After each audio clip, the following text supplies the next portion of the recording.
right, thank you very much. Ladies and gentlemen, obviously cows have a very bad image, or seem to have a bad image. Actually, let's talk a little bit about facts. The dairy industry is feeding vast portions of the world population. Actually, we're talking about 669 million tons of annual milk production, out of which 100 million tons are buffalo's milk, mainly produced in India. You can see that there is a strong increase in milk production. It goes in line with the world population growth. But the population grows much faster than the milk production, so that makes farmers happy because prices will stay high. Some things I wanted to tell you about international trade.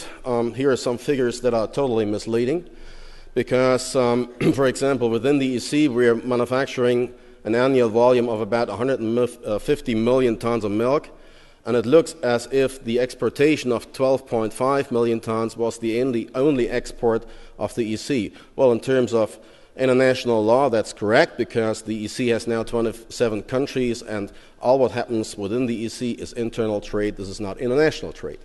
But it looks like if there is no transportation. Now, the fact is that there's a huge amount of volume, volume of milk traded within the EC and certainly internationally. A second issue, for example, the second line is on New Zealand, where you can see that they are producing 16.2 million tons of milk every year. The second behind the slash, 11.8, that's the figure on milk equivalents, so this is based on protein. The true figure is a lot higher. New Zealand is exporting 95% of its annual production of milk globally.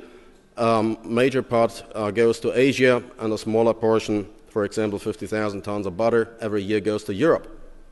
So what happens to a footprint if the exportation is close to 100% of the national production?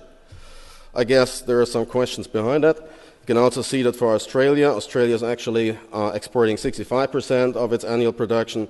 The US is exporting virtually nothing. China, in fact, is consuming everything, and they are increasing the annual production year after year with an annual increase rate of more than 10%.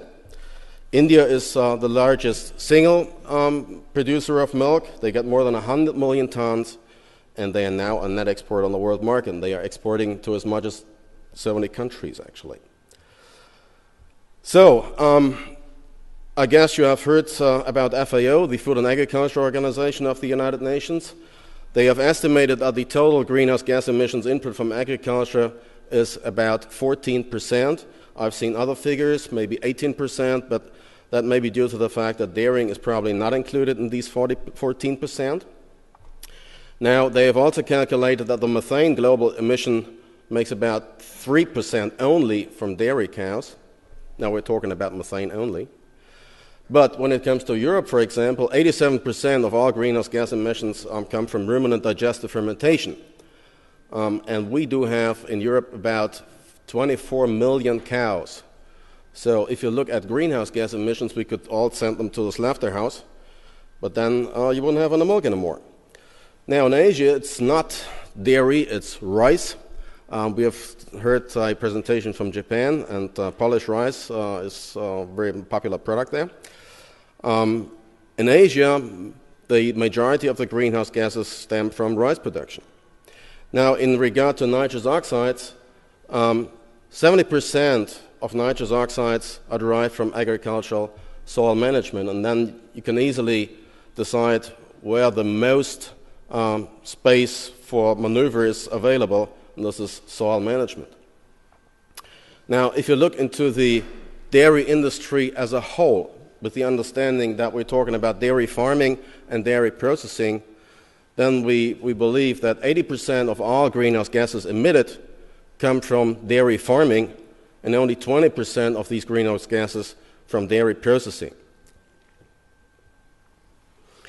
Now, what you can see here is that the methane emission is negatively correlated with the milk yield. That is the performance of the cow.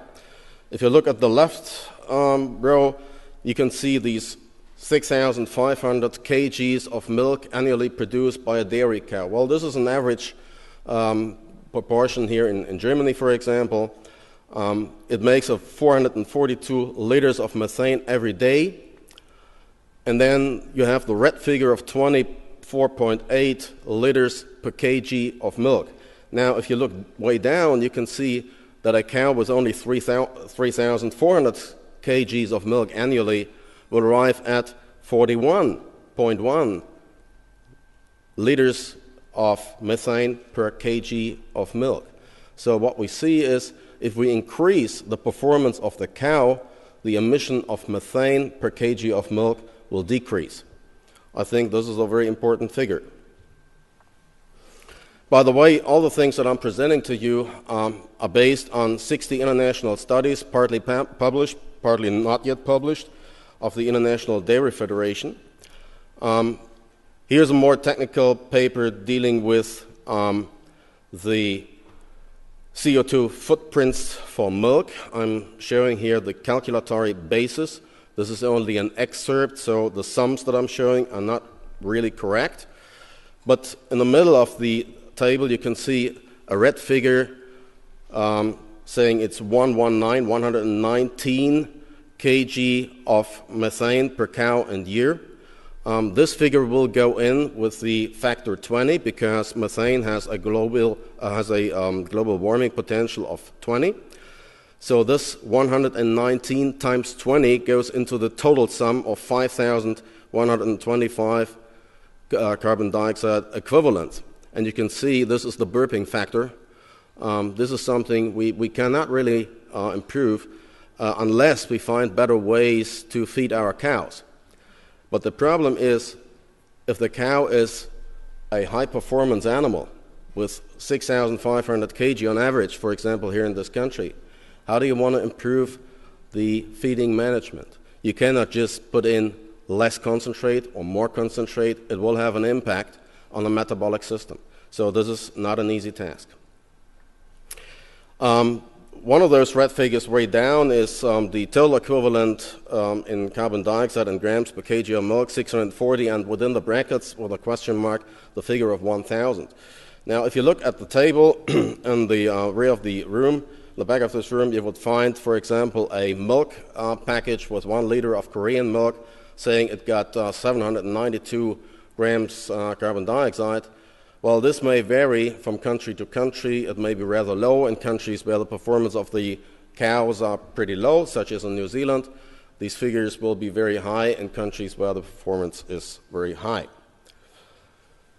Another rather technical paper, it shows those red figures, 12, 35, and 3. Well, this is a comparison of GHG emissions based on protein sources, because if you take a dairy cow and look at the milk, milk is a source for protein, and if you compare the performance in protein with protein from beef and with protein from chicken, you would easily find out that the 35 is the highest figure for beef. So that's why beef has the bad image. I realize, and many of you certainly also, that during lunchtime we had meat from pork meat and not beef. So we could talk about the question, do we protect our climate? And what about cholesterol? Also a difficult question. Now, facts and some conclusions for the dairy and beef farming. First of all, as I said, methane emission is negatively correlated with high milk yield. So this is a good thing about high milk yield. What we could do is we could try to improve the performance up to the physiological optimum. So there is still some space for maneuver in the dairy sector. We could increase the milk performance in cows, but there is certainly a limit, because you cannot do it without a limit unless you don't want to kill your animal. You can also improve the soil, and that has also been mentioned, the manure management. We can optimize the fertilizer production and handling and management. We can also try, as they do in New Zealand, new pastures like Sulla, which has a faster passage in the colon, thus decreasing GHG. Now, if you look briefly into dairy processing and look at the Kyoto greenhouse gases, then you can easily find out that if you have a combustion based on gas, for example, instead of brown coal, there will be very significant energy savings. You also have the choice of refrigerants, and you can do something in that area. The other greenhouse gases don't play a role in the dairy processing. So when we look at dairy processing, this is predominantly a question of energy saving, water saving and energy saving. At the time when I went through my apprenticeship in the 70s, we used to require 2 liters of water per kilogram of milk. Nowadays, a dairy factory requires only 1 liter of water per liter of milk. So what you can see is a 50% energy and water saving over the last 30 years. May not sound very much, but I can tell you this is huge. Now, there are also some technical issues that you could improve at the dairy level: conversion from thermal vapor recompression evaporators to mechanical recompression evaporators.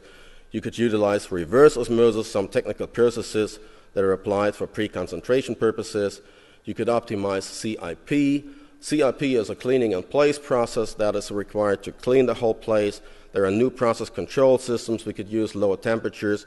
We could apply new cleaning agents. The highest, in fact, in the end, would be if you use biogas for your dairy plant, which is derived from your dairy farms that deliver the milk. And this is done actually in the Netherlands. Campina, which is a big dairy company, one of the international players, is doing that actually. What you can also do is try to use your roof for photovoltaic. So what you can see here is the BMW World in Munich. They have used an integrated system for photovoltaic. If you use all the roofs in the world of all dairy factories for photovoltaic, I guess that will be a big step forward. And then perhaps, before saying thank you, one little sentence on the question of labeling within the dairy industry. I guess the reason that I'm the only guy here from the dairy industry is that the dairy industry is principally opposed to labeling.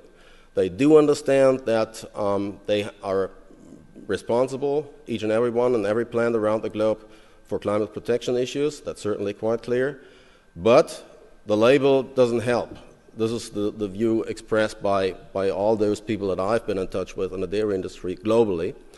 What they want to do, and they are very active on that, is try to save energy, try to save resources, optimize resource management.